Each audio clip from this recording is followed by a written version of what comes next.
Hi, Michelle here. In today's video, I'm going to go ahead and show you 6 Hoyas that I bought in the month of August and so far in the month of September.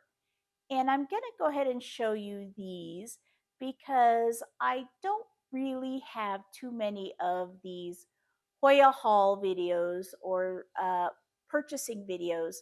I don't really buy too many Hoyas or plants, mainly because I have kind of a limited amount of space and I my collection is pretty complete. I would love to have more Hoyas. I would definitely love to have more Hoyas, but unfortunately, the ones that I have are getting a lot larger than the room I currently have for them. I'm having to think creatively and move things around, move things outside of the cabinets, which means my Hoyas are having to go in low humidity.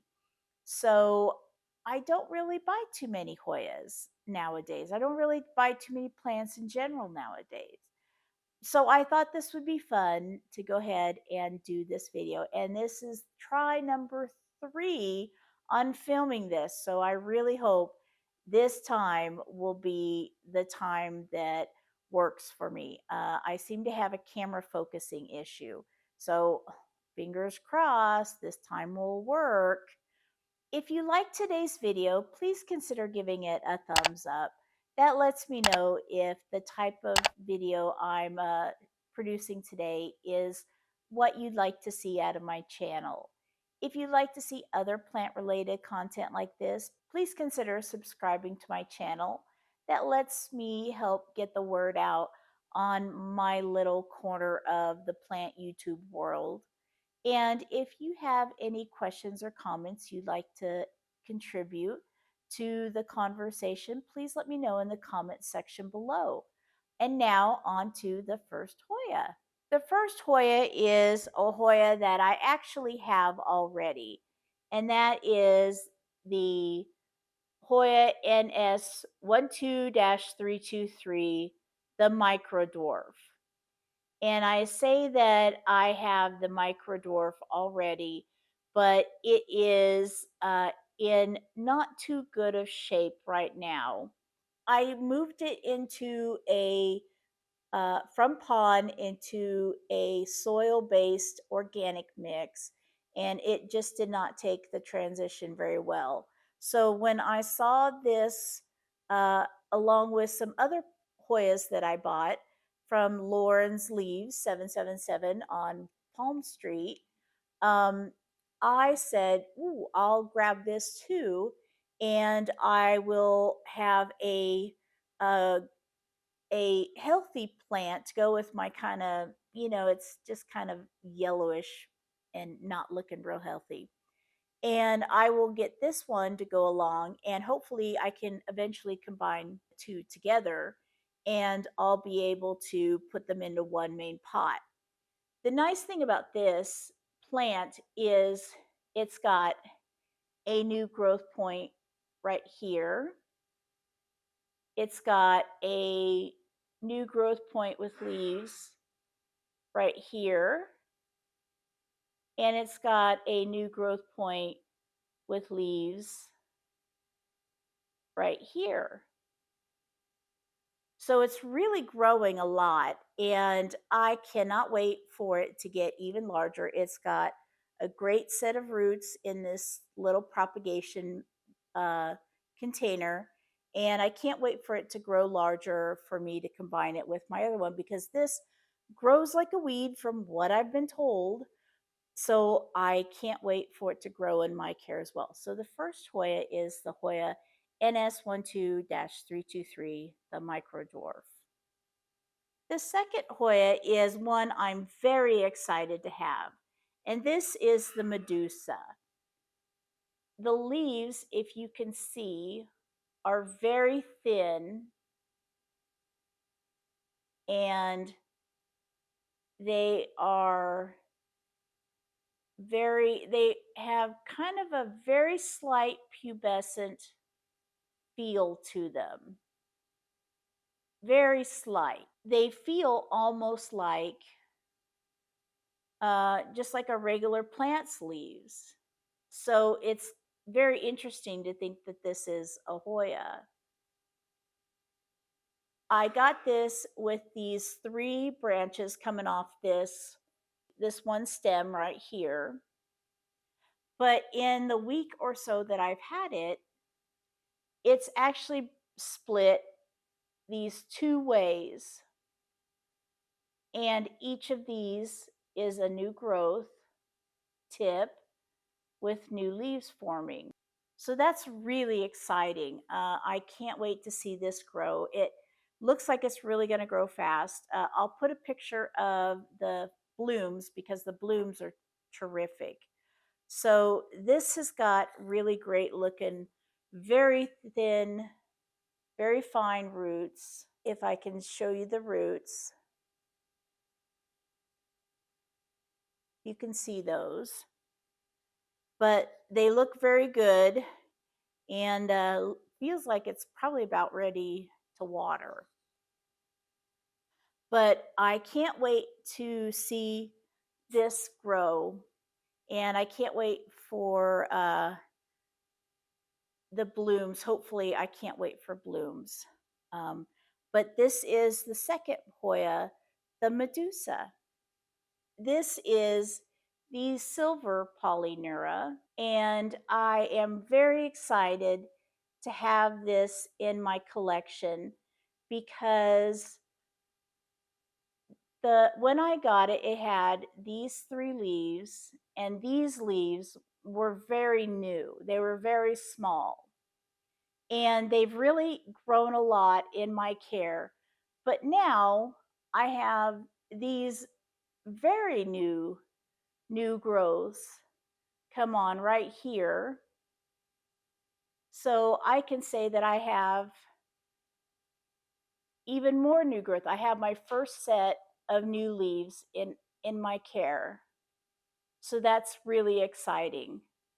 The Polyneura Silver is a really great Hoya. I think it's just fantastically colored. Um, Especially this leaf right here. I have to say, I think this leaf is my favorite. I apologize to the people who were surprised that I called it Broget. I didn't mean to start any, it's not French, it's Latin. I did take Latin. I took 2 semesters of anatomy and physiology in college, and I learned pretty much every body part in Latin uh, over the course of a year and some. So, but that's not taxonomy or you know biology Latin. So that's my only excuse. So I will. I have a pronunciation app on my iPhone. I use it as I can, but any mispronunciations are solely my own. So this I'm so happy to say is the Polyneura Silver. So I don't have to say any words wrong. And I am really happy that these two new leaves are coming in such a beautiful color. I can't wait to see what they color they come in when they harden off. It should be exciting. Plant number 3 that I got this month was the Polyneura Silver. Plant number 4, and the plant that seems to give my camera the hardest time is this one right here, and this is the deykeae crossed with chicken farm. And I'm gonna try and cross my face out of it, even though my camera is supposed to not need me to do this. I'm gonna get myself out of the way so you can see this beautiful, beautiful Hoya, which is, of course, the cross between the deykeae and the chicken farm. So you get the beautiful shape of the deykeae, but the coloration of both, actually. They're both equally beautiful. but definitely the shape of the deykeae. The wonderful thing about this is I got this and it had this new growth point right here, this new growth point. But what's happened in the weeks since I've had it is it's actually went ahead and grown this new growth point right here as well, which is really exciting.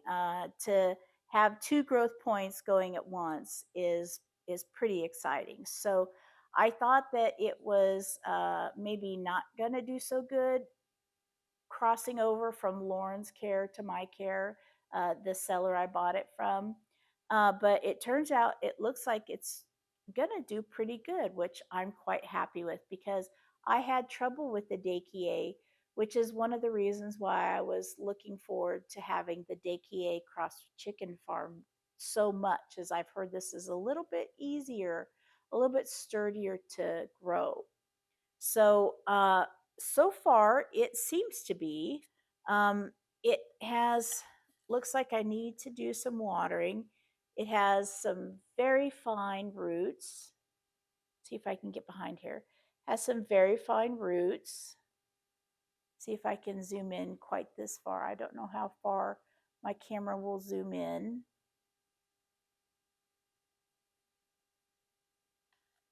But this plant is very exciting for me, and I cannot wait to see what happens with it coming up. So the fourth, is it the fourth? Yeah, the fourth. We're already to number 4. The number 4th plant is the deykeae crossed with chicken farm. The 5th plant, and basically the last cutting, is one I'm very excited about.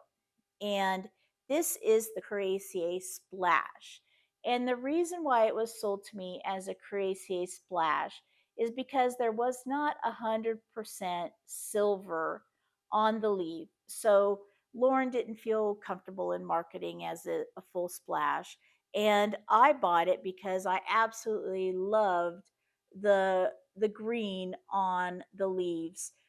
When I got these leaves right here were very new. See if I can go back into focus now.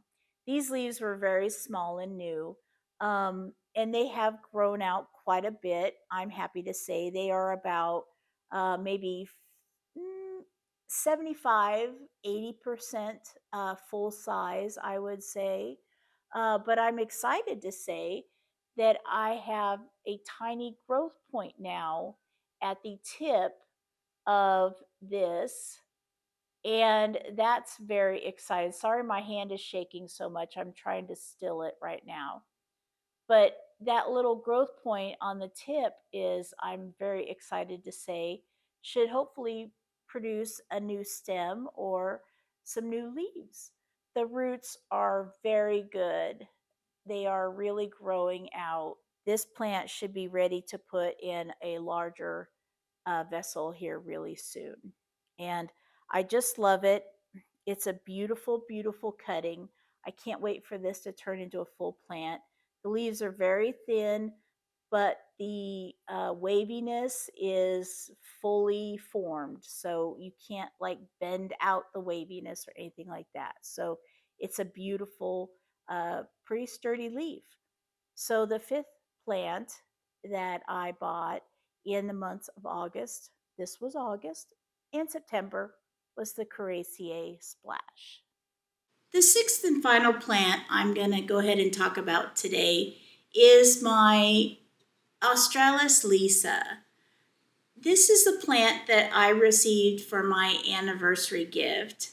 My anniversary is in September, and this year we celebrated our 32nd anniversary, which seems pretty weird to me because I don't even feel 32 years old, much less old enough to celebrate a 32nd year anniversary. It just goes by so fast. But this year, my husband got me a gift certificate to a plant store that literally is just down the street from my house. So we went there and I found this very beautiful australis Lisa that not only was it very beautiful and healthy with lots of new growth, as you can see right here and right here and right over here, but it was put on a pole. Now, I have never seen a Hoya tied to a coco coir pole before, so I thought, well, gee, that's kind of an interesting idea. I'll go for it. So I picked it up and I brought it home. And I'm not for sure if this is going to be its final iteration or if this is just going to be something in its first stage. But it's a very beautiful australis Lisa. It's very healthy. It's still in its original grower soil, which is not the best, but I'll do like I do. I'll go ahead and keep it in its grower soil for about a month, like I do the rest of my plants, to see if how it does to acclimate it to my conditions. And then once it's acclimated to my home environment, then I can go ahead and put it through the trauma of repotting it. That's kind of what I like to do. Unless there's something wrong with the plant, it's sick, it's doing well, it's doing poorly, it's dropping leaves. Unless it's doing something like that, I will tend to leave it as is as long as possible, to be honest with you, as long as possible. That's just my philosophy. That may not be your philosophy. It works for me. But this is my sixth and final plant, the Hoya australis Lisa. So those are my 6 plants for today. I really hope you enjoyed taking a look at the Hoyas I chose in the last month. They may not be the absolute newest Hoyas or the most rare of Hoyas, but they struck me, each of them struck me as something I like to add to my collection, something unique. They give a little something different for me. I really hope you enjoyed today's video. I hope you enjoyed seeing the Hoyas that I picked for my collection. I'd love to hear what I'd love to hear what Hoyas you picked for your collection in the past month or two. You know, as the end of summer came and passed us by, and as we get ready to make our final purchases, or at least our final online purchases, before late fall and winter start to hit us and before it's too late to ship plants. Let me know in the comment section below. I'd really love to hear what some of your big wish list Hoyas are right now. And until then, I will talk to you soon. Thanks again for spending time with me. Have a wonderful day. Bye.